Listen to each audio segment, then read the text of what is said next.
The fluorescent lights of MIT's computer lab buzzed overhead as Paul McFadden's fingers flew across the keyboard. It was 3 a.m., and the same lines of code he'd been staring at for the past 6 hours were beginning to blur together. Coffee cups littered his workspace, a graveyard of caffeine that had kept him going through yet another sleepless night. His father's funeral had been just 2 weeks ago, and the weight of unpaid medical bills sat heavy in his backpack, folded between textbooks and yesterday's assignments. "You're still here?"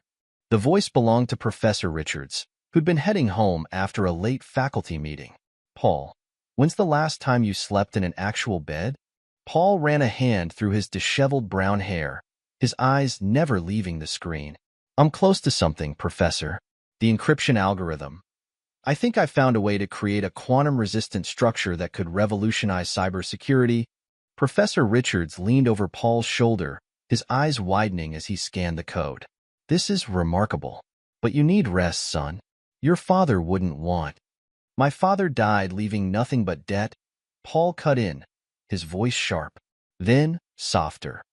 "This is how I'll make sure his sacrifice wasn't for nothing. 1 more hour. I promise." That 1 hour turned into 3, but when Paul finally stumbled out of the lab into the pale dawn light, he had done it. The basic framework of what would become quantum technology's cornerstone encryption algorithm was safely stored on his flash drive. Myra Kern first met Paul at a campus coffee shop where she worked part-time. She'd noticed him before, the intense graduate student who always ordered the same thing: black coffee, no sugar, and whatever day-old pastry was cheapest. But today was different. Today, he was smiling. "The usual?" she asked, already reaching for the coffee pot. "Actually," Paul said, "I think I'll splurge today. That chocolate croissant looks good." Myra raised an eyebrow. "Must be a special occasion. I just finished something I've been working on for months." He hesitated, then added, "Would you like to hear about it? Maybe over dinner?" The invitation surprised her, but something in his earnest expression made her say yes. Later that night, over cheap Chinese food, Paul explained his encryption algorithm with such passion that Myra found herself captivated. Not by the technical details, which went over her head, but by the fire in his eyes when he talked about changing the world. "My father was a banker," she told him, pushing her low mane around the plate. "He believed in the system until it destroyed him. The 2008 crash took everything we had." She looked up, meeting Paul's gaze. "But you're talking about building something that could actually protect people." "That's the dream," Paul said. "Though dreams need capital, and right now all I have is student debt and an algorithm." Myra reached across the table, placing her hand over his. "Then we'll find the capital. Together." They married 6 months later in a small ceremony they could barely afford. Myra wore her mother's dress, altered by hand, and Paul wore a suit from Goodwill. But when they exchanged vows, their promises were anything but modest. The venture capital firm's waiting room was all glass and chrome, designed to intimidate. Myra squeezed Paul's hand as they waited, her other hand smoothing non-existent wrinkles from her carefully chosen blazer. The one splurge she'd allowed herself for these meetings. "Mr. McFadden?" The receptionist called. "Mr. Rogers will see you now." Zach Rogers' office screamed success. Floor-to-ceiling windows overlooking Boston's financial district, modern art pieces that probably cost more than Paul's entire education, and a desk that looked like it had been carved from a single piece of rare wood. "Paul, Myra." Zach stood, extending his hand. His smile was practiced, perfect. "I've been looking forward to meeting you both." As Paul launched into his presentation, Myra found herself studying Zach. His tailored suit, his carefully styled hair, the way his eyes seemed to catch every detail. He embodied everything her father had lost, everything she'd sworn to reclaim. What she didn't expect was the flash of recognition in Zach's eyes when they first met hers. He covered it quickly, but she knew he remembered. 3 dates during their sophomore year at Harvard, before she'd had to drop out due to her family's financial collapse. She deleted his number along with her old life, but here he was, holding their future in his manicured hands. "The encryption algorithm is impressive," Zach said when Paul finished. "But what really interests me is the potential applications. Government contracts, financial institutions, military installations. The market is virtually unlimited. With the right backing, Paul agreed eagerly. We just need 10 million, Zach cut in. Initial investment, plus ongoing support and my connections. He leaned back in his chair. In return, I want 30% equity and a seat on the board. Paul blinked. That's more than we were hoping for. Think bigger, Paul. Myra spoke up, her voice steady. We're not just building a company. We're building an empire. Zach's smile widened fractionally. I couldn't agree more, Mrs. McFadden. As they signed the preliminary paperwork, Isaac Pineda, Paul's brilliant but quiet lead developer, watched from the corner. He'd been brought along to answer technical questions, but his attention was on the subtle interplay of glances between Myra and Zach. The way she angled her body when she spoke, the millisecond too long their fingers touched when passing documents. Small things, easily dismissed, but Isaac had always been good at pattern recognition. Later, in the elevator, Isaac cleared his throat. Paul, 30% is a lot of control to give up. We need his connections as much as his money, Paul said. Besides, with you handling the technical side and Myra managing operations, we'll still maintain majority control. Isaac nodded, but his unease remained. That evening, as he worked late in their small rented office space, he overheard Myra on the phone. Yes, I think it went well, she was saying softly. He doesn't suspect anything. No, of course not. Look, we can't talk about this now. I'll handle everything on my end. You just make sure the funding comes through. Isaac's fingers hesitated over his keyboard. He could tell Paul what he'd heard, what he'd seen. But would that help anyone? Or would it just destroy the dream they were all working toward? Some secrets protect no one, his mother used to say. But as Isaac watched Paul's excitement over the next few weeks, the new office space, the first hires, the beginning of something truly revolutionary, he chose silence. It would be years before he understood the true cost of that choice. The Quantum Technologies campus sprawled across 30 acres of prime Silicon Valley real estate, its buildings a testament to modern architecture, all sustainable materials and cutting-edge design. Paul stood at his office window, watching employees stream in for another workday. From here, they looked like atoms in motion, each following their predetermined path, contributing to the greater whole. Mr. McFadden? His assistant's voice came through the intercom. Jim Nicholson is here for your meeting. Jim entered with military precision, his FBI background evident in his bearing. 20 years in cybercrime had left him with a permanent watchfulness that Paul had come to rely on. The quarterly security audit is complete, Jim began without preamble. We've identified several potential vulnerabilities, but there's something more urgent we need to discuss. Paul gestured to a chair. Go on. Devin Wagoner, junior executive in R&D, has been making unauthorized copies of development documents. We caught him attempting to transmit encrypted files to an IP address associated with our main competitor. Paul's jaw tightened. Evidence? Jim placed a tablet on the desk, displaying surveillance footage and network logs. Ironclad. But during the investigation, we found something else. He hesitated. Sir, there's been irregular activity on Mrs. McFadden's private server. Myra's server? What kind of activity? Encrypted communications with an offshore account. The encryption is sophisticated, almost as good as ours. But the account. Jim pulled up another document. It's registered to a shell company we've traced back to Zach Rogers. Paul kept his expression neutral, even as his mind raced. Have you shared this with anyone else? No, sir. Given the sensitive nature. Good. Keep it that way. I want you to continue monitoring, but report only to me. And Jim? Thank you. After Jim left, Paul allowed himself a moment of weakness, pressing his palms against his eyes until he saw stars. Then he straightened, pulled up his calendar, and began to plan. Across campus, Myra McFadden sat in her own office, reviewing proposals for the Quantum Foundation. The foundation had become her personal project, transforming from a simple corporate responsibility initiative into one of Silicon Valley's most influential philanthropic organizations. Mrs. McFadden? Laura Gentry entered, tablet in hand. The Times wants to do a feature on your STEM education initiative. They're particularly interested in the girls' coding camps. Myra smiled. Laura had been worth every penny of her extravagant salary. The former PR specialist had an almost supernatural ability to spin stories, turning even the most mundane charitable giving into headline-worthy news.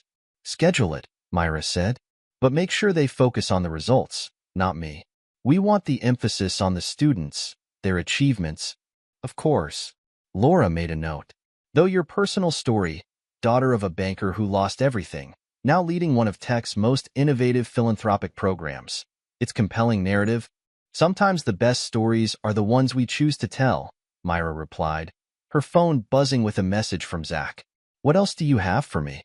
As Laura ran through the day's agenda, Myra's mind wandered to the message she'd have to answer later. Zach was getting impatient, pushing for faster implementation of their plan. But he didn't understand the delicacy required, the careful balance of public perception and private maneuvering. Mitchell Mullins, their corporate counsel, knocked and entered without waiting for a response. His expression was troubled. "We need to discuss the voting rights structure," he said without preamble. "Some of these arrangements, they're pushing legal boundaries. Everything we've done is technically legal," Myra reminded him. "You've verified that yourself. Legal, yes. But ethical?" Mitchell ran a hand through his graying hair. "The board members don't understand what they're actually signing. These share structures Zach's creating are completely standard in modern corporate governance." Myra cut in smoothly. "Mitchell, you're overthinking this. Go home, get some rest. You've been working too hard." After he left, Myra sent a quick text to Zach. "We may need to accelerate M's retirement." Getting nervous. The response came immediately. "Already handled. Replacement identified." "Don't worry," Myra smiled, turning back to her computer. The Foundation's latest press release needed her approval. Another story carefully crafted to reinforce her image as the compassionate face of corporate philanthropy. The irony didn't escape her, but she'd learned long ago that perception was reality in their world. Through her office window, she could see Paul crossing the campus, probably heading to another technical meeting. He looked tired, stressed. Soon, she told herself, it would all be over. Just a few more months of careful planning, of maintaining appearances, of building their parallel empire piece by piece. "Mrs. McFadden?" Her assistant's voice interrupted her thoughts. "Your husband asked me to remind you about dinner tonight. It's your anniversary." "Of course," Myra said smoothly. "Tell him I wouldn't miss it for the world."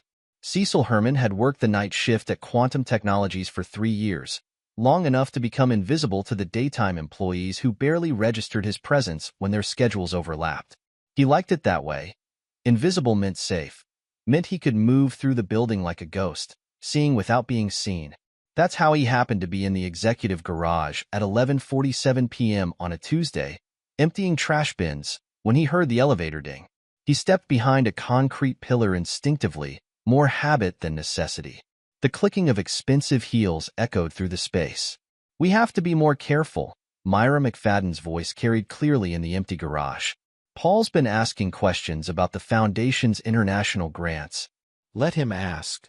Zach Rogers' voice was dismissive. "The paperwork is perfect. Besides, he's too focused on the new encryption protocols to look too closely at anything else." Cecil slowly reached for his phone. Not the company-issued one, but his personal device. His hands shook slightly as he activated the camera. "You don't know him like I do," Myra said. "When he focuses on something—" "Come here," Zach interrupted. The clicking of heels stopped. Cecil risked a glance around the pillar. His phone made no sound as he captured the image. Myra McFadden in her designer suit, pressed against a Tesla's hood, Zach Rogers' hands on her waist, their lips meeting with familiar urgency. "Soon," Zach murmured when they parted. "Everything's in place. One more quarter of declining performance, and the board will be begging for a change in leadership. More pictures. More evidence." Cecil's daughter's college rejection letter burned in his pocket where he'd been carrying it for weeks, right next to the tuition bill he couldn't pay. "I should go," Myra said, straightening her clothes. "Paul's waiting. Let him wait." Another kiss, longer this time. Cecil's phone captured it all. Later, in his small apartment, Cecil stared at the photos on his phone screen. The amount of money people would pay for these. He could already hear the numbers being discussed. Imagine the comfortable life that kind of payoff could buy. His daughter could go to any college she wanted. But then he remembered his father, remembered watching the proud man break down when his business partner's betrayal came to light, remembered the foreclosure, the divorce, the slow descent into bitterness that had poisoned their family for years. The next morning, Cecil Herman did something that would change the course of multiple lives. He walked into Paul McFadden's office. Paul was reviewing quarterly projections when his assistant announced an unusual visitor. "Sir, Cecil Herman from Night Maintenance is here. He says it's important." Paul looked up, surprised. The man who entered seemed to want to disappear into himself, his maintenance uniform clean but worn, his hands clutching a manila envelope. "Mr. McFadden," Cecil began, then stopped, swallowing hard. I've worked here for 3 years. You probably don't remember, but last Christmas, when my wife was sick, the company's health insurance covered her treatment. The extra coverage you insisted on adding for all employees, even maintenance staff. "Please sit down, Mr. Herman," Paul said gently. "What can I help you with?" Cecil placed the envelope on the desk with trembling fingers. "My father lost everything to a cheating partner. I can't watch it happen to a good man."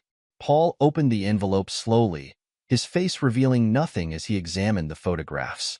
"When were these taken?" "Last night, sir. Executive garage, around midnight." Cecil hesitated. "There's more. I've heard things. Working nights. Mrs. McFadden and Mr. Rogers, they meet often. Talk about board votes, foundation grants, something about declining performance." Paul was silent for a long moment, studying the photos. Finally, he looked up. "Why didn't you take these to a tabloid, Mr. Herman? They'd pay well for something like this. Money's not worth your soul, sir. My father taught me that, before the bitterness took him." Cecil straightened slightly. "I have a daughter. She wants to study computer science, but we can't afford the tuition. But I'd rather work 3 jobs than teach her that betrayal pays." Paul nodded slowly. He opened his laptop, typing quickly. "Your daughter. What's her name?" "Sarah, sir. Sarah Herman. And where does she want to study?" "MIT, sir. She's brilliant with computers, but even with scholarships." Cecil trailed off, his eyes downcast. Paul finished typing. "I've just created a blind trust for educational expenses. Sarah will receive a full scholarship, administered through our foundation's educational initiative. No one but our most discreet financial officers will know the source." He looked up at Cecil. "Your integrity is worth far more than tuition, Mr. Herman. Would you agree to meet with our head of security tomorrow? There are some things I'd like you to document officially." Cecil stood, emotion making his voice rough. "Yes, sir. And I'm sorry. About Mrs. McFadden." "Don't be," Paul said quietly. "You've done the right thing. That's all anyone can ask." After Cecil left, Paul sat in his darkening office, the photos spread before him.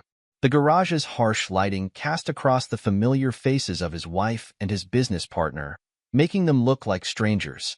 In a way, he supposed they were. He picked up his phone, hesitated, then made a call.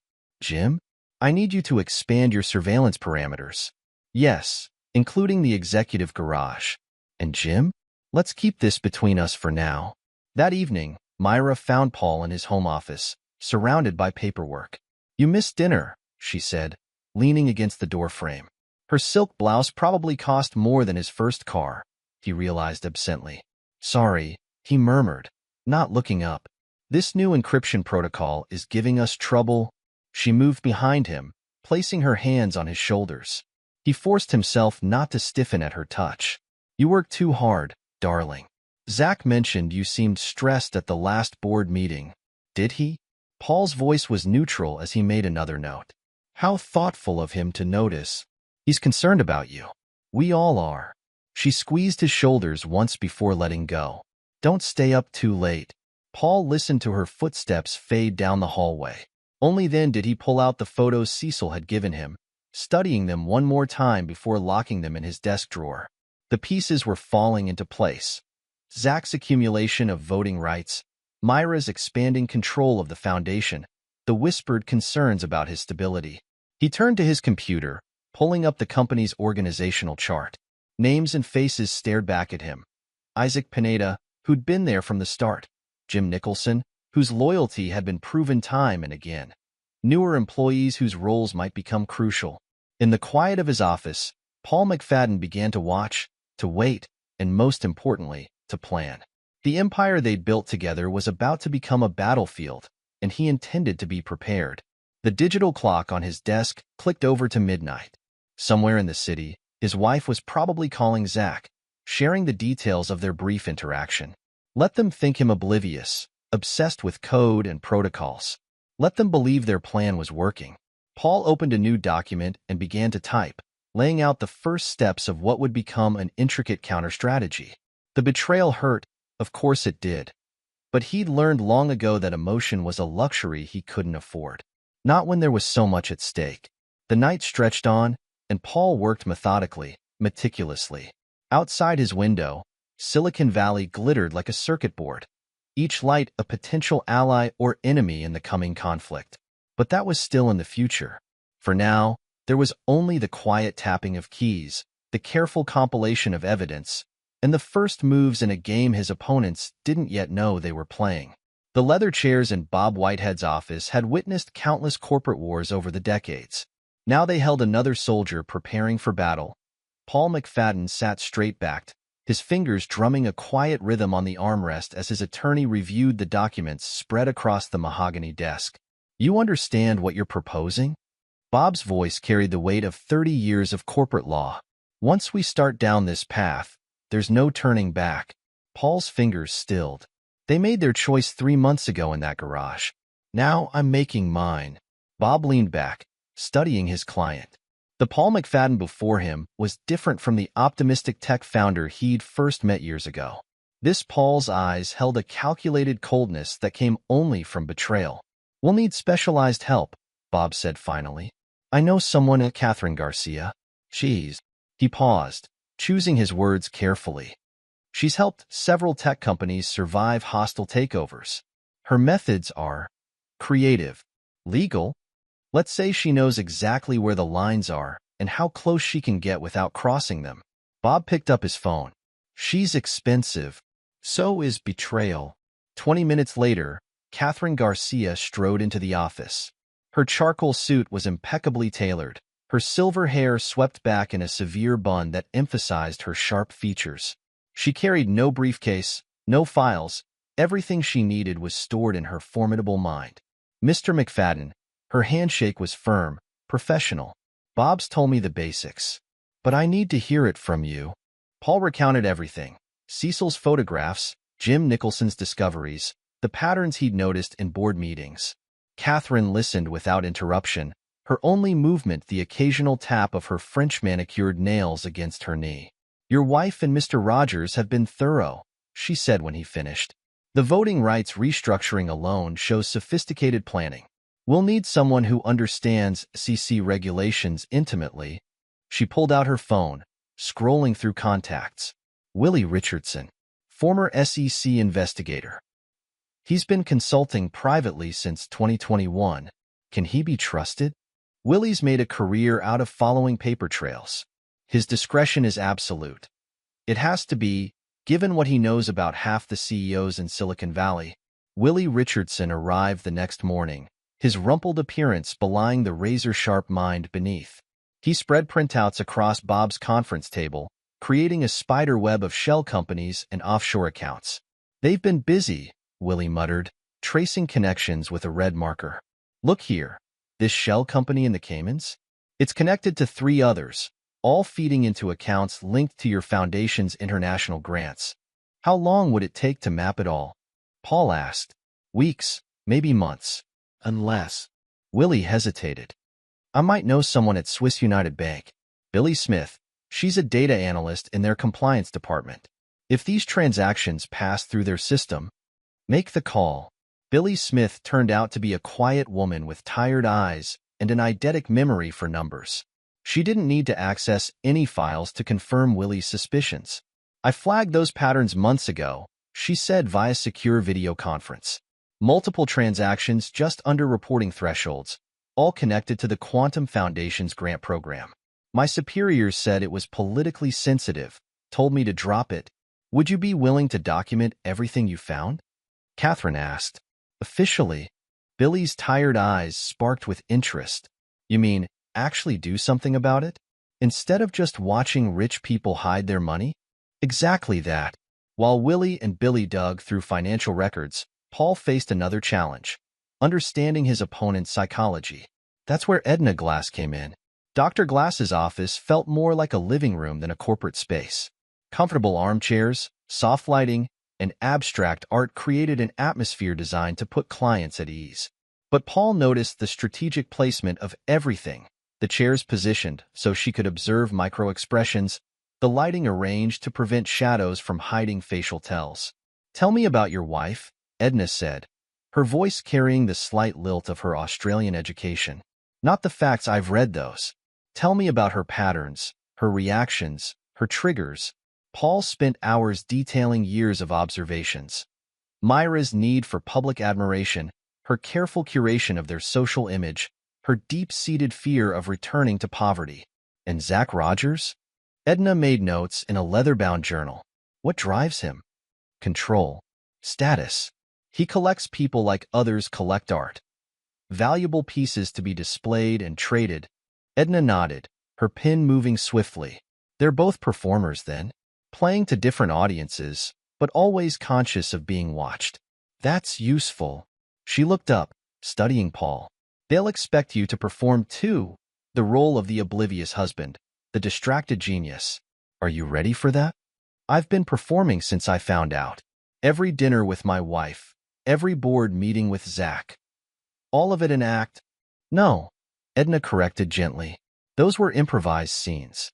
What you need now is a carefully crafted character arc. One that will make your downfall not just believable, but inevitable in their eyes. The team worked in careful isolation, each member knowing only what they needed to. Bob's office became their war room, its windows tinted against the spring sun as they plotted moves and counter-moves. It's like a chess game, Catherine observed one evening, studying their timeline. Each piece has to be positioned perfectly. Chess is too simple, Edna replied, reviewing her psychological profiles. In chess, the pieces move according to fixed rules. This is more complex. Every piece has its own motivation, its own potential to surprise. Paul stood at the window, watching the sun set over Silicon Valley. Somewhere out there, Myra was probably at another foundation event, playing her role of the philanthropic visionary. Zach would be working late, as usual, adding another layer to his web of financial deception. Whatever game this is, he said quietly, they started it thinking I was just another piece on their board. Time to show them they've been playing against the wrong opponent all along. Jorge Day's studio smelled of sandalwood incense and ambition. The renowned method acting coach paced around Paul, studying his movements with the intensity of a sculptor examining raw marble. Again, Jorge commanded, "Show me how you hold your coffee cup when you're starting to lose control." Paul lifted the empty cup, letting his hand tremble slightly. Not enough to spill, just enough to be noticed. No, no, no. Jorge's accent thickened with frustration. The tremor starts from the shoulder, not the wrist. Anxiety manifests in layers. When did you last sleep? Really sleep? Tuesday, I think. Perfect. Use that. The exhaustion is real. Let it show. But control how it shows. Jorge demonstrated, his own hand shaking with such precise imperfection that Paul had to remind himself it was an act. Every gesture tells a story. What story are we telling? A brilliant man cracking under pressure, Paul recited. A founder losing his grip on his company. No, that's the plot. What's the story? Paul paused, considering. Trust betrayed. Genius consumed by obsession. A man so focused on his work that he can't see his empire slipping away. Better. Jorge's approval was a rare gift. Now, the board meeting scenario again. Remember, they need to hear about your behavior, but never witness it directly. Like a ghost story. More frightening because it's always just out of sight. They rehearsed for hours. The slight slurring of technical terms during investor calls, the missed appointments that would be gossiped about through corporate channels, the increasingly erratic emails sent at 3 a.m. Kelly Webb, the newly appointed CFO, proved to be an invaluable ally in this performance. Her NSA background gave her an appreciation for subtle deception that bordered on artistry. The key, she explained during a secure meeting in a private room at the San Francisco Symphony Hall, is to make the financial irregularities visible enough to worry the board, but not so obvious that they trigger immediate action. She spread out a series of reports, each showing carefully crafted discrepancies. We'll start with small inconsistencies in the R&D budget allocations. Zach's people will find them. They're designed to be found. But by the time they discover the larger patterns we're creating, it'll be too late. Malcolm Doherty, the corporate restructuring specialist, nodded in appreciation. The real assets are already secured? Triple-blind trusts, managed through a labyrinth of legitimate international entities, Kelly confirmed. When they think they're following the money, they'll actually be chasing shadows we've created specifically for them. Paul watched his teamwork, each member playing their part with precision. The performance was comprehensive. Maintenance logs showed him arriving at odd hours, security cameras caught him wandering empty corridors late at night, and carefully placed witnesses reported concerning behavior to HR. During one particularly masterful scene, Paul arrived at an investor meeting with his tie slightly askew, a detail Jorge had spent an hour perfecting. He presented brilliantly for 20 minutes, then seemed to lose his train of thought, staring at his slides in confusion. The quantum encryption protocol, he mumbled, running a hand through his disheveled hair. The quantum. I just had it. Zach smoothly took over, shooting concerned glances at the investors. Later, Paul's hidden camera caught him in whispered conversation with board member Eleanor Chase. It's worse than we feared, Zach murmured. The pressure seems to be getting to him. Maybe if he took a leave of absence. The trap was baited with 1,000 small details. At a charity gala, Paul repeatedly called a major investor's wife by the wrong name. During a product demo, his hands shook so badly he had to have an assistant type in the encryption key. Each incident was carefully staged, each reaction monitored and analyzed. Kelly's financial reports painted a picture of growing instability. Seemingly random errors appeared in quarterly projections. International contracts showed troubling irregularities, all carefully engineered to be discovered by Zach's team. They're moving faster now, Malcolm reported during a secure video call. I've detected attempts to access our supposed hidden accounts in Singapore. They think they're finding our mistakes. Actually, they're following a trail we've spent months creating. The pressure began to show on Myra and Zach, though not in ways visible to anyone who didn't know where to look. Edna Glass monitored their reactions through a network of observers, analyzing every response. Your wife's foundation activities have increased by 40%, she noted. Classic overcompensation. She's building her lifeboat, strengthening her public image before the storm hits. And Rogers, he's getting sloppy, rushed. He thinks victory is within reach. Paul maintained his own careful performance. He stopped shaving regularly, let his clothes show signs of wear, and developed a noticeable twitch in his left eye. Another of Jorge's masterpieces of subtle acting. The best lies Jorge had taught him are wrapped in layers of truth. You are tired. You are stressed. Just not for the reasons they think. The company's apparent crisis deepened. Malcolm orchestrated a series of complex transactions that made it appear as if key patents were in jeopardy. Kelly's financial reports suggested cash flow problems that didn't actually exist. Each piece of misinformation was crafted to push Myra and Zach toward increasingly desperate actions. They're convinced they're winning, Catherine observed during a late-night strategy session. Every mistake they find confirms their belief in your instability. They think they're discovering your weaknesses. Actually, they're revealing their own. Paul nodded, reviewing the latest surveillance reports. And the real assets? Secured. Malcolm confirmed. The international trusts are ironclad. What they think they're following are essentially elaborate stage props. Like everything else these days, Paul said, rubbing his artificially bloodshot eyes. Tomorrow he had another board meeting to attend, another performance to give. The pieces were all in motion now, moving inexorably toward their final positions. The surrender had to be perfect. Each step of Paul's apparent descent into helplessness was choreographed with the precision of a ballet. He began missing crucial meetings, not with obvious excuses, but with confused messages sent from his phone at odd hours. "Sorry, thought it was tomorrow. Or was that yesterday?" read one text to the board, sent at 3:47 a.m. During the few meetings he did attend, his praise for Zach became effusive, slightly slurred, and painfully public. "Zach's the real visionary," he announced during a shareholders' call, his voice thick with seemingly genuine emotion. "He sees things I never could. The company needs his leadership." Meanwhile, in their mansion's East Wing, Myra's donation project was in full swing. Roman Howell, their estate manager, maintained a meticulous inventory of every item she marked for removal. His seemingly dutiful reports masked a deeper purpose. "Another Hermes collection," Roman noted in his encrypted messages to Paul, "plus the entire contents of the Blue Guest Room. Delivery address matches the penthouse property purchased through Rogers Shell Company number 3. Paul responded with a single word: "Document." Roman's attention to detail was impressive. Each item was photographed, its movement tracked, its destination recorded. The designer wardrobe alone filled 3 spreadsheets, every piece referenced against insurance valuations and original purchase records. "Mrs. McFadden seems particularly focused on items with emotional significance," Roman reported. "The Cartier bracelet from your first anniversary, the art pieces you collected during your early travels. She's creating a narrative of deliberate abandonment." Tiffany Malone's reports from the spa were equally detailed.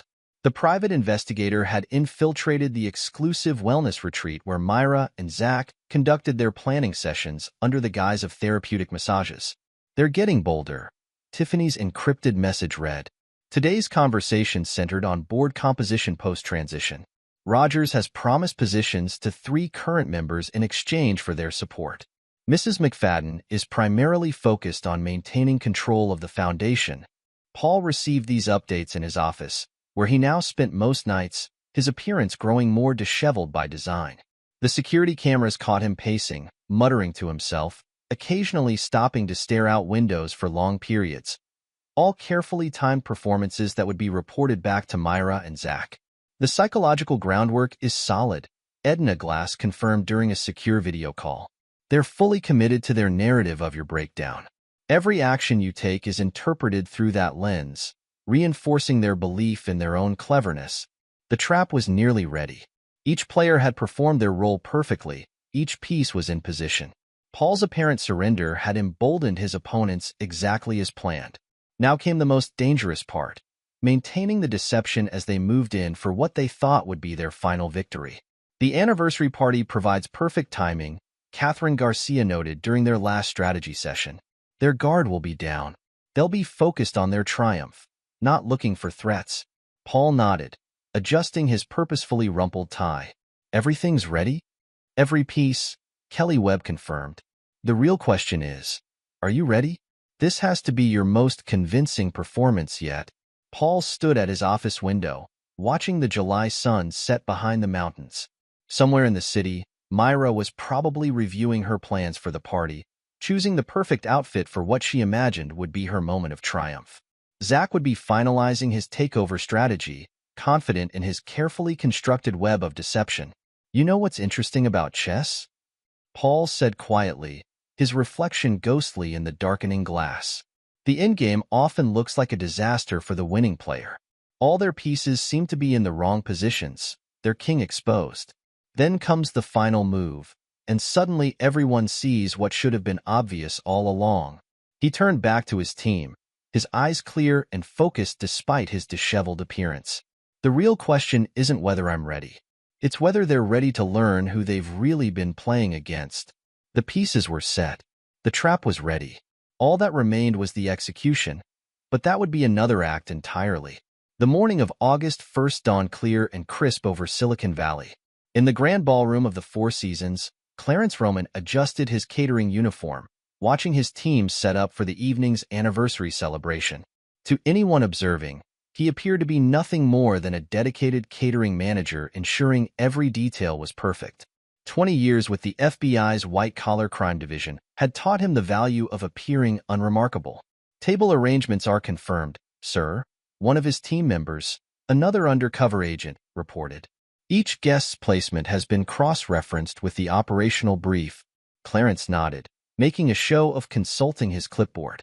In the audio setup, microphones embedded in each centerpiece. Coverage is complete. The ballroom was a masterpiece of subtle surveillance. Every flower arrangement concealed a listening device. Every decorative mirror doubled as a recording surface. Susanna Kaplan, the renowned event photographer, was doing her walkthrough, her practiced eye noting optimal angles for capturing every incriminating moment. The lighting is crucial, Susanna murmured to Clarence as she passed, pretending to adjust her camera settings, especially by the main entrance and the bar. That's where they'll feel safest, most likely to let their guard down. Jeff Brooks, positioned behind the bar, was methodically setting up his station. The former FBI agent's hands moved with practiced efficiency as he arranged bottles and glasses. In a hidden compartment beneath the bar, he'd placed several bottles of cold tea, carefully colored to match various spirits. Mr. McFadden's preferences are noted, Jeff said during the final briefing in a back room. Earl Grey for Scotch, chamomile for bourbon. The coloring has been tested under both natural and artificial light. Paul himself arrived mid-afternoon for a final review. His appearance was carefully crafted. Expensive suit slightly rumpled, tie just a bit askew. Eyes carrying the haunted look Jorge Day had spent weeks perfecting. "The guest list is set?" he asked Clarence, his voice pitched to carry just slightly, in case any early arriving hotel staff were within earshot. "Everything's arranged, sir," Clarence replied, playing his role. "Though perhaps we should review the wine selection again, given your preferences?" Paul waved a hand dismissively, letting it shake just perceptibly. "Trust your judgment. I'm sure it's all fine." He wandered toward the bar, his gait showing the first hints of unsteadiness. Behind the scenes, the real work continued.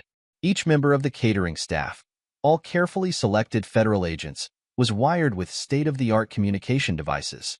Their earpieces were virtually invisible, their microphones woven into their uniforms. Remember, Clarence briefed his team, "We're not just serving drinks and canapés. Every conversation you overhear, every interaction you witness, it all needs to be documented. Pay special attention to Mr. Rogers and Mrs. McFadden, but don't ignore the other guests. Some of them may reveal complicity without realizing it." Susanna Kaplan moved through the space like a ghost, her camera capturing every detail of the setup. Her reputation had gotten her this job. Her portfolio included events for half of Silicon Valley's elite, but her skill at documenting evidence had made her invaluable to investigations like this one. "The key," she explained to her assistant, another agent, "is to appear to be focusing on the obvious while actually capturing the subtle. When Rogers or Mrs. McFadden are speaking to someone, I'll appear to be photographing them head-on. Actually, I'll be catching the reactions of people around them, the whispered side conversations, the exchanged glances." As afternoon faded into evening, the transformation became complete. The ballroom glittered with perfectly positioned lights, each throwing strategic shadows that would conceal the surveillance while highlighting key areas for documentation. The bar gleamed, its hidden compartments invisible to any observer.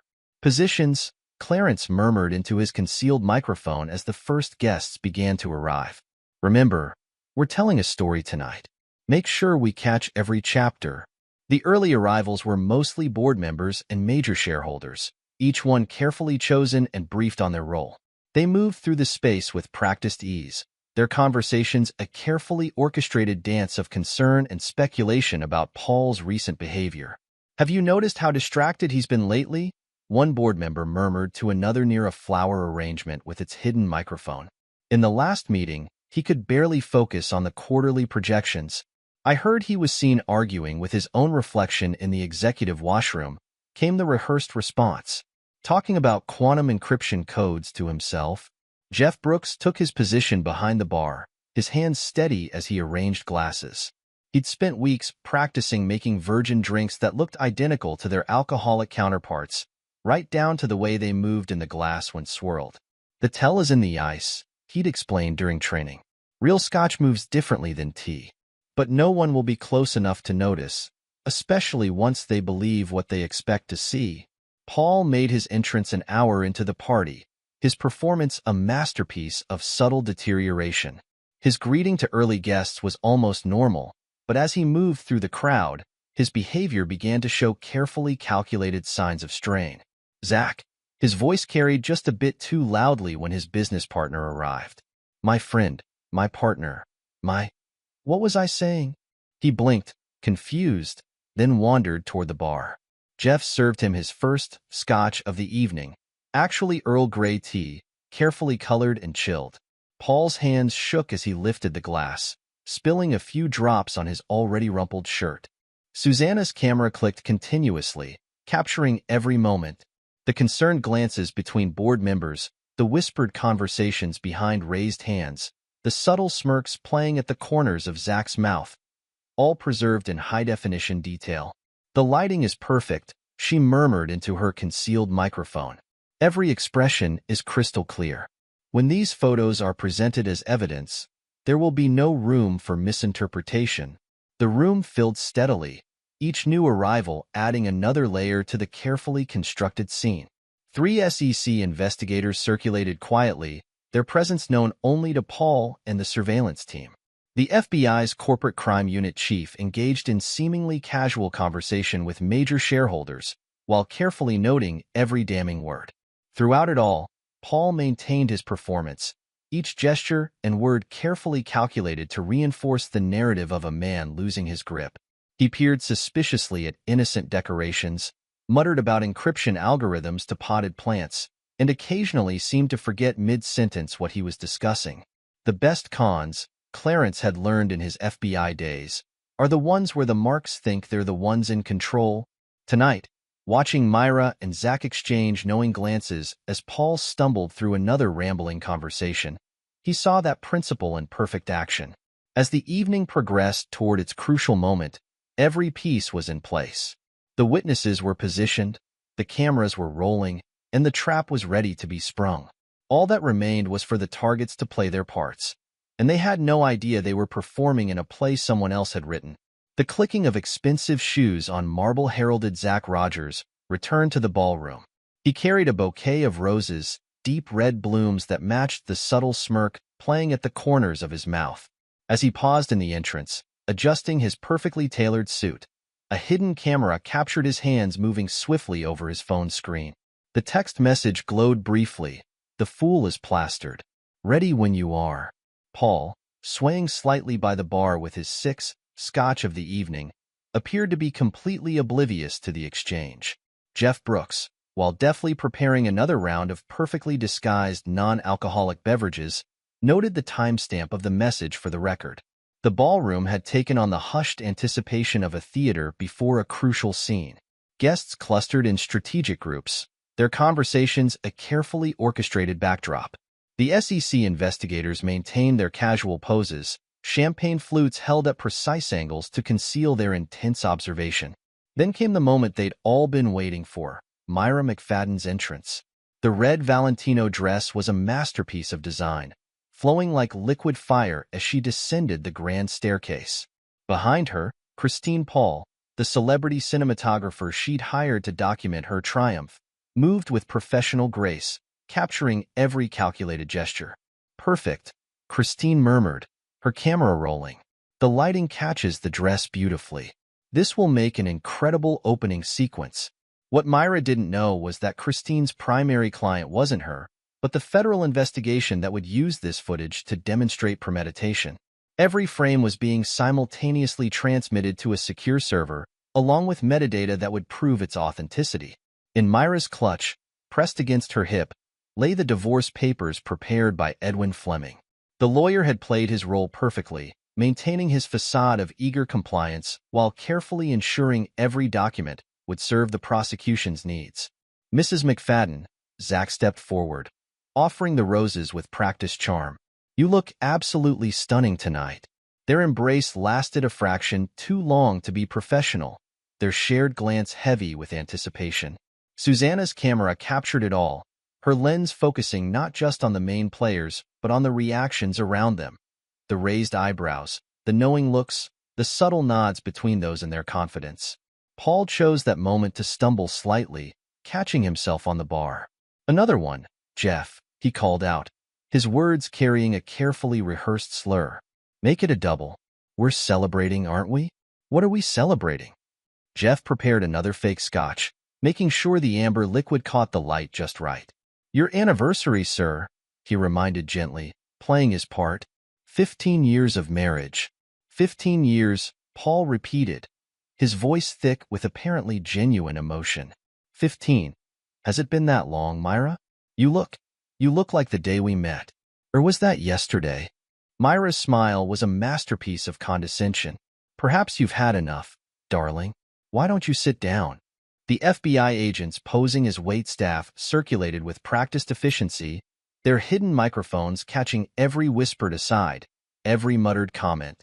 The board members, scattered strategically throughout the room, played their roles perfectly, their concerned glances and whispered consultations adding to the atmosphere of impending change. "It's painful to watch," one shareholder murmured to another near a flower arrangement, concealing a high-sensitivity microphone. "The company can't continue like this. Zach Rogers has been keeping things together," came the reply, right on cue. "Thank God someone's thinking clearly." The editor of the Wall Street Journal's technology section, positioned near the bar, appeared to be simply enjoying the party. In reality, his trained eye was catching every detail, every nuance that would later form part of a devastating exposé. As the evening progressed, Paul's performance grew more erratic. He attempted to give a speech, lost his way halfway through, and had to be gently led away from the microphone. Each stumble, each slurred word was calculated to build his opponent's confidence, to convince them their plan was working perfectly. Christine Paul's camera followed Myra as she moved through the crowd, capturing her careful balance of concern and composure. The cinematographer had been chosen for her ability to make every shot look both natural and dramatic, skills that would serve a very different purpose than Myra intended. "The framing is perfect," Christine whispered into her concealed microphone. "Every gesture reads like a scene from a Greek tragedy. The audience will be able to see the calculation behind every move." The FBI's corporate crime unit chief engaged Zach in seemingly casual conversation about market trends, his questions carefully crafted to elicit revealing responses. Nearby, hidden microphones caught every word, while Susanna's camera documented the subtle shifts in body language that would later support the prosecution's case. "The market's been volatile," Zach was saying, his guard lowered by apparent success. "But with proper restructuring, quantum technology's future is secure." The chief nodded, his expression perfectly calibrated to show just the right amount of interest. "Any specific plans you can share?" "Let's just say," Zach smiled, swirling his drink, "changes are coming sooner than most people expect." The precise moment when Myra and Zach realized something was wrong came at 9:47 p.m. Their phones buzzed simultaneously, a synchronized death knell to their carefully constructed plans. Myra opened the notification first, her perfectly manicured finger trembling slightly as she tapped the screen. The message was from her private banker in the Bahamas. Her face, captured in perfect clarity by Susanna's camera, transformed from triumph to terror in the space of a heartbeat. "The accounts," she whispered, her voice caught by the nearest hidden microphone. They're empty." Zach, reading his own phone, had gone very still. The complex web of shell companies he'd built over years was unraveling in real time. Jamie Parrish's team of international asset recovery specialists had executed their moves with military precision, each transaction timed to trigger simultaneously. "Impossible," he muttered, fingers flying over his phone's screen. "The shares, the voting rights." But the notification from the company's legal department was clear. The shares they thought they controlled had been converted to non-voting stock. The clause that made it possible bore Zach's own signature, approved during a board meeting he'd attended with a hangover, buried in documentation he'd been too confident to read carefully. Paul, who had appeared to be slumped in a corner, straightened up. His movements were suddenly precise, his eyes clear and focused. Jeff Brooks quietly removed the untouched scotch from the table as Paul stood, his transformation from apparent drunk to master strategist leaving the room in stunned silence. "Looking for your offshore properties?" Paul's voice carried clearly through the now silent ballroom. "Herbert Sexton sends his regards." The victim's restitution fund he manages is quite grateful for your generous donations. The gathered guests began to shift, roles changing like a theatrical quick-change act. The seemingly ordinary catering staff moved with sudden authority, their FBI credentials appearing as if by magic. The board members and shareholders who had been playing concerned observers now watched with grim satisfaction. Mrs. McFadden, Clarence Roman stepped forward, his catering manager's uniform incongruous with his now official tone. "Mr. Rogers, I'm afraid we need to have a conversation about certain financial irregularities." The editor of the Wall Street Journal's technology section was already typing on his tablet, his expression suggesting tomorrow's headlines would be explosive. The SEC investigators had shed their casual poses, their notepads now openly recording every detail of the unfolding scene. "You might be interested to know," Paul continued, moving to the center of the room with calm authority, "that our forensic accountant, Reuben Moon, has completed his audit of the past 5 years' transactions." Fascinating reading. Almost as interesting as Dixie Lozano's findings regarding the foundation's grant allocations, Myra's clutch fell open, spilling the divorce papers onto the floor. Edwin Fleming's careful legal work would indeed prove crucial to the proceedings, just not in the way she'd intended. Carrie Small's RICO investigation team has been particularly thorough, Paul added, as federal agents move to secure the exits. They've documented quite a pattern of behavior. The aftermath unfolded like a perfectly choreographed dance. Over the following weeks, the carefully gathered evidence was presented in a series of devastating legal proceedings. The Wall Street Journal's exposé was just the beginning. Other media outlets soon picked up the story, each revelation more damaging than the last. 1 year later, Paul sat in his office with Kelly Webb, watching the sun set over a much-changed Silicon Valley landscape. The view from the CEO's office of quantum technologies remained spectacular, but the company itself had been transformed. 15 years in federal prison, Kelly noted, reviewing the final reports. Zach Rogers won't be arranging any hostile takeovers for quite a while. Paul nodded, his attention on a different document. The latest financial statements showing quantum technology's stock price had tripled since the events of that August night. The company had emerged stronger, its reputation for integrity actually enhanced by the public exposure of the attempted takeover and its thorough response. And Myra? Last heard from in Nevada. Small town, living under her maiden name. The bankruptcy proceedings were comprehensive. Paul stood at the window, remembering that night a year ago. The look on their faces when they realized who had really been in control all along. The moment when they understood that their own choices, their own actions, had become the instruments of their destruction. The best revenge, he said quietly to Kelly, isn't just destroying your enemies. It's making their own choices become the instruments of their destruction. Kelly nodded, understanding the weight of the moment. They stood in comfortable silence, watching the last rays of sunlight paint the sky in shades of amber and gold. Below them, employees were leaving for the day. The company's rhythm returned to normal after the turbulent events of the past year. The final reports lay spread across Paul's desk. Audit findings, legal documents, news clippings that had documented every phase of the fallout. Reuben Moon's forensic investigation had uncovered years of tax evasion, each discovery adding to the weight of evidence that had sealed Zach's fate. Dixie Lozano's thorough examination of the Foundation's activities had exposed the intricate web of grant fraud that had shattered Myra's carefully crafted public image. The RICO case was the masterstroke, Kelly observed, picking up Carrie Small's final prosecution summary. Using their own attempts to hide assets against them. It was elegant. Paul's phone buzzed with a message from Herbert Sexton. The victim's restitution fund was now fully operational, turning the seized offshore properties into resources for corporate fraud prevention programs. It was a fitting epilogue to the story, transforming the instruments of deception into tools for future protection. What happens now? Kelly asked, though she already knew the answer. The company's future was secure, its leadership stronger for having weathered the storm. Paul turned from the window, his expression contemplative but resolved. The office around them bore no trace of the artificial chaos he'd projected during those crucial months. Everything was ordered, controlled, just as it had been all along beneath the carefully crafted illusion of disorder. Now, he said, we build. Not an empire this time. Those tend to fall. Instead, we build something sustainable, transparent. He picked up the latest company report, its pages filled with record-breaking numbers.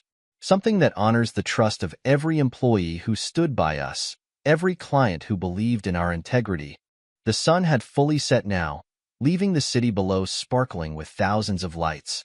Somewhere out there, in a small Nevada town, Myra was learning to live with the consequences of her choices. In a federal prison, Zach Rogers had all the time in the world to contemplate the hubris that had led to his downfall. But here, in this office where it had all begun and ended, Paul McFadden looked to the future. The chess game was over. All the pieces had fallen exactly as planned. Now it was time for a different kind of strategy, not one of survival or revenge, but of growth and rebuilding. Kelly gathered her files, preparing to leave for the evening. At the door, she paused, turning back to Paul. It was never really about revenge, was it? Paul smiled slightly, thinking of all the moves and countermoves that had led to this moment. No, he admitted. It was about justice, about showing that in the end, our own choices define us.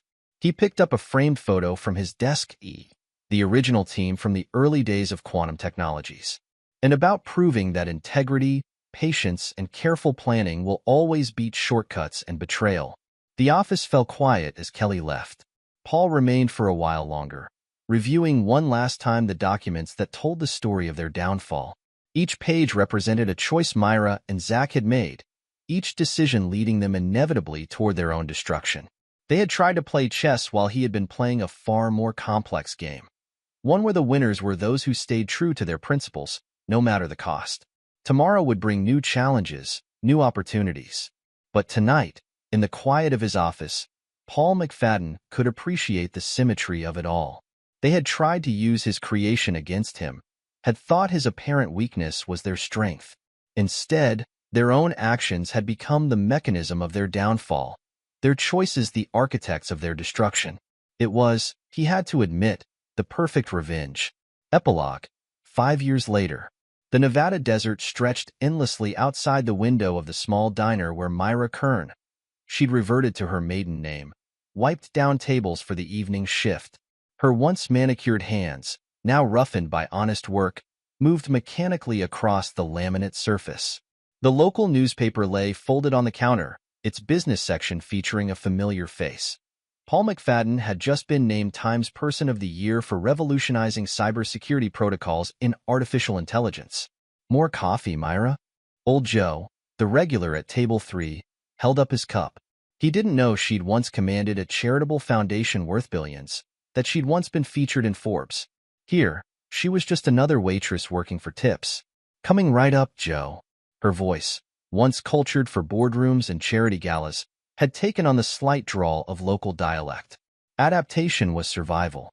The small television mounted in the corner occasionally featured stories about quantum technology's latest innovations. Each time, she'd pause, dish towel in hand, and watch silently as Paul's image appeared on screen. He looked different now. Distinguished gray at his temples, confidence in his bearing that came from winning not just a battle, but a war. 300 miles away, in a federal correctional facility, Zach Rogers sat in the prison library, meticulously reading through legal documents. 12 years remained on his sentence. The appeals had all failed, each one dismantled by the mountain of evidence Paul's team had accumulated. Rogers, the library supervisor, called out, "Your visitors here." Zach looked up to see Willie Richardson, the former SEC investigator who'd helped map his downfall. These visits had become a yearly tradition, a reminder of sorts. "Still looking for loopholes?" Willie asked, settling into the hard plastic chair across from him. Professional curiosity, Zach managed a shadow of his old smile. "Your work was impressive. I never saw it coming. That was the point." Willie pulled out a tablet, showing today's market reports. Quantum stock split again. Paul's new quantum AI encryption protocol is becoming the global standard. Even in here, you must appreciate the irony. The company's worth 10 times what it was when you tried to take it. Zach's prison-pale fingers traced the chart's upward trajectory. He offered me 30% once. Legitimate shares, real partnership. But I had to have it all. Greed makes for poor math. Willie observed. How's the prison consulting going? It was another irony. Zach now helped the FBI identify corporate fraud schemes, his expertise born of failure serving as education for others. His insights had already helped prevent several hostile takeovers, though he would never receive public credit. In Silicon Valley, Paul's office at Quantum Technologies remained largely unchanged, though the view now encompassed a larger campus. Kelly Webb, now COO, sat across from him reviewing quarterly projections. Cecil Herman's daughter graduated MIT last week, she reported. Top of her class in quantum computing. Our R&D departments already made her an offer. Paul smiled. The trust paid off then. How's Jim Nicholson enjoying retirement? Still consults on security protocols. His surveillance system design became the industry standard, though no one's used it quite as effectively as we did that night. They both glanced at the wall where a single photograph hung, the original team from the company's early days. Isaac Pineda had gone on to found his own successful startup, but still served on Quantum's board. His warning about secrets protecting no one had become part of the company's ethics training. Heard from Catherine Garcia recently, Kelly continued. Her firm's handling that mess with global dynamics. Apparently, someone tried the same playbook Zach used. Didn't work out well for them either. Paul nodded, turning to his computer where a secure message from Edna Glass awaited. The behavioral psychologist had leveraged her experience with the case into a groundbreaking study on corporate betrayal patterns. Her work was now required reading at top business schools. And the foundation? He asked, though he knew the answer. Completely restructured. Laura Gentry's replacement has done wonders with genuine charitable initiatives.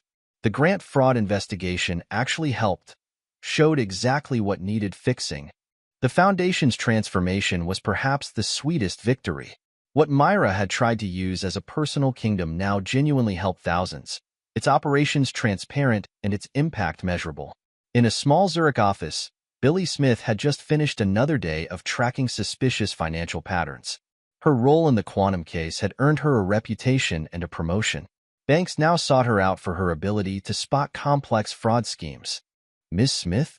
Her assistant appeared at the door. Mr. Doherty is on line 1. Something about a new pattern he's noticed in emerging tech companies.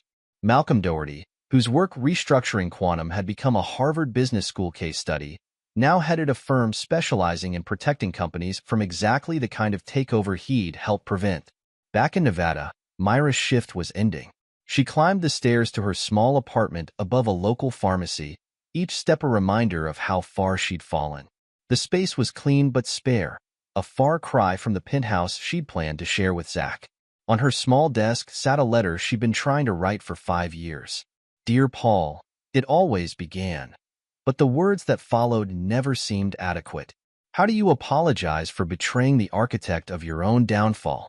The television droned quietly in the background. Another business news segment. Quantum Technologies CEO Paul McFadden announced today a new initiative to protect small companies from predatory takeover attempts. The program, funded through the Victims Restitution Fund managed by Herbert Sexton, will provide resources and expertise. She clicked it off, the irony too sharp tonight. Her phone, a basic model, not the latest quantum secure device everyone else carried, showed a text from her sister, the only family member who still spoke to her. Mom's birthday next week. Will you come this year? Myra hadn't gone home since the Wall Street Journal's technology editor had broken the story. The article had been comprehensive, devastating, a Pulitzer finalist. Her mother had kept a copy, she'd heard, as a reminder about choices and consequences. In the prison's recreation yard, Zach watched younger inmates play basketball. He'd been their age when ambition first outweighed integrity. Now, his corporate empire consisted of a small classroom where he taught business ethics. The irony was intentional on the part of the prison administration. Mr. Rogers? One of the inmates approached. That thing you mentioned about shell companies, could you explain it again? Zach recognized the hunger in the young man's eyes, the same drive that had led to his own downfall. Sit down, kid. Let me tell you a story about how the cleverest plans can become the instruments of their own destruction. Clarence Roman, now heading the FBI's corporate crime division, kept a photo from the anniversary party on his wall. Not the obvious shots of Myra and Zach's downfall, but a quiet moment. Paul McFadden standing at the bar, apparently lost but actually in perfect control. Best operation I ever ran, he'd tell new agents. Taught me that justice doesn't always wear a badge. Sometimes it looks like a man with nothing left to lose who actually had everything planned. Susanna Kaplan's photographs from that night had won awards, though not the kind she could publicly claim. They were used now in FBI training seminars, teaching agents how to document complex corporate crimes. Her career had soared, her reputation for capturing crucial moments, making her the go-to photographer for sensitive corporate events. At MIT, a new building bore the quantum technology's name, its Quantum Computing Research Center pushing the boundaries of what was possible. In a quiet corner of the lobby, a small plaque told part of the story, dedicated to those who choose integrity over expedience, truth over deception, and patience over shortcuts. Sarah Herman, Cecil's daughter, now led a research team there. Her father's decision to come forward had changed not just her life, but had become a case study in ethical decision-making taught to every freshman. Paul's office lights burned late into the night. Kelly had left hours ago, but he remained, reviewing a proposal for a new corporate governance structure that would make the kind of takeover he'd faced impossible for future companies. His phone buzzed, a message from Bob Whitehead, long since retired but still keeping tabs on things. Saw the time cover. Not bad for a guy they thought was losing control. Paul smiled, remembering Jorge Day's acting lessons, the careful construction of his apparent descent. Jorge had parlayed his role into a successful consulting business, teaching executives how to project or detect deception in corporate settings. On his desk, a small chess set remained permanently set up, the pieces arranged to show the final position of a famous grandmaster's game where apparent disaster turned into unexpected victory. It served as a reminder. Sometimes losing is just winning in disguise. The night deepened over Silicon Valley, lights twinkling like stars fallen to earth. Somewhere in Nevada, Myra served her last customer of the day. In federal prison, Zach returned to his cell. And in his office, Paul McFadden, the man who had turned betrayal into triumph, finally headed home. The empire they tried to steal had become something greater than any of them had imagined. But more than that, it had become proof of an eternal truth. Integrity, patience, and careful planning would always trump betrayal, greed, and deception. The game was long over, but its lessons would echo through corporate boardrooms for generations to come. In the end, everyone had played their part perfectly, especially those who hadn't known they were merely players in someone else's game. This is where our story comes to an end. Share your thoughts in the comments section. Thanks for your time.